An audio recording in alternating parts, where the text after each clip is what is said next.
Landlords, never let the city into your building for a SCEP inspection because nothing good will ever come from it.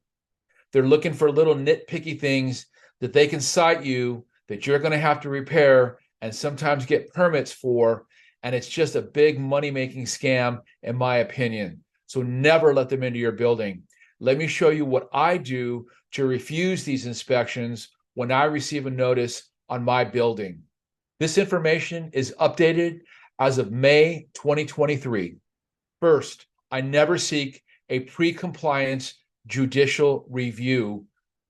On the inspection notice, there is a paragraph that says you can seek a pre-compliance judicial review and refuse entry into your building, and you have the right to go before a judge to contest the inspection. Forget about this pre-compliance judicial review. It's a trick, in my opinion, to confuse us. Completely ignore this. The last thing you want to do is to go before an administrative judge to contest the inspection. At this point in the process, it is 100% completely unnecessary.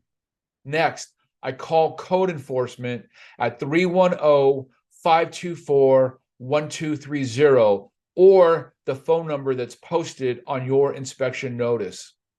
When I reach somebody, I give them the case number and the address of my property.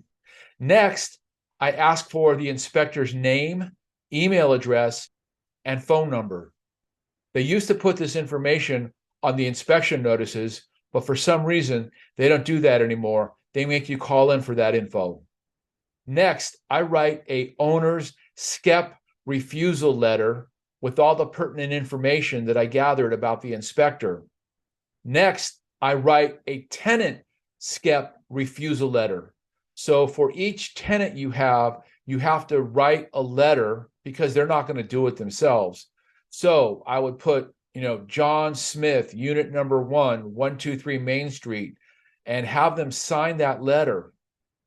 Each tenant has to have their own letter. And of course, it's a lot easier if you do it yourself because most tenants won't take the time to do it.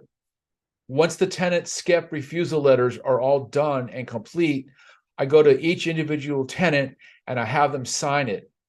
Yes, you can do it in person and have them sign it, but if you know how to use DocuSign, that's a better way to do it. I have found over the years of doing this that 99% of the tenants out there also don't want the city inspectors rummaging around their units. So most of your tenants will probably comply and sign the tenant SCEP refusal letter. Now, if one or two or three don't want to sign it, fine.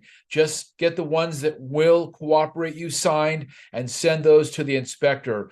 The inspector probably won't come out if the majority of tenants have already signed a SCEP refusal letter. So do your best and don't worry about the tenants that don't want to sign it. Next, I scan my refusal letter and the tenant's refusal letters. And once I have them scanned, I email them to the inspector. On the day of the appointment, I have all copies of all the refusal letters ready to go in case the inspector still shows up. And if he does show up, hand him over the refusal letters and say that we're legally refusing to have a SCEP inspection in this property. Usually at that point, they'll just go away. Oftentimes, they will even call you in advance, tell you that they received these letters, and we'll just go ahead and cancel the appointment. Now, the city does have the right to go before an administrative judge and get an administrative warrant to inspect your building, even though you refused the first time. Not to worry, there is a solution for that if you get an administrative warrant. It's not that common, but if it does happen to you, give me a call and I'll walk you through that process as well. Note, this is not legal advice. I am simply making you aware of how I have handled refusing SCEP inspections in the past. You must rely on your own independent legal counsel before making any decisions. The city can seek an administrative warrant to enter your building even if you already sent them SCEP refusal letters. So be safe, be smart, talk to your attorney if you have one, and make your own decisions on what the best way is to go about refusing these inspections. Give me a call if you're facing an inspection, and I'll send you the SCEP refusal letter templates and everything else that I use to successfully refuse these dreaded SCEP inspections. Again, never let the city into your building. This is Derrick Ruiz, apartment broker, tax strategist. Thanks for watching.